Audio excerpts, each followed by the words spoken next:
திருத்தந்தை புனிதர் முதலாம் டமாசஸ் கத்தோலிக்க திருச்சபையில் ரோம் ஆயராகவும் திருத்தந்தையாகவும் கிபி 366 ஆண்டு அக்டோபர் மாதம் 1 தேதி முதல் கிபி 384 ஆண்டு டிசம்பர் மாதம் 11 தேதி வரை ஆட்சி செய்தார்.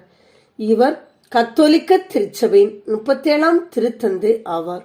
இவர் ரோம் நகரில் ஸ்பானிஷ் போர்த்துகீச பெற்றோருக்கு பிறந்தவர் என்று கருதப்படுகிறது. டமாசஸ் சிறு பருவத்திலிருந்தே ரோமில் தான் வளர்ந்தார்.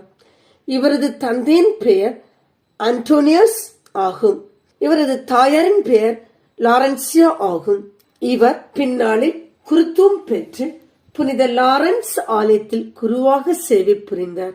இவர் தமது தந்தை குருவாக பணிபுரிந்த ஆலயத்திலேயே திருத்தொண்டராக திருநிலைப்படுத்தப்பட்டார். அதே ஆலயத்திலே இவர் குருத்துவம் பெற்றார்.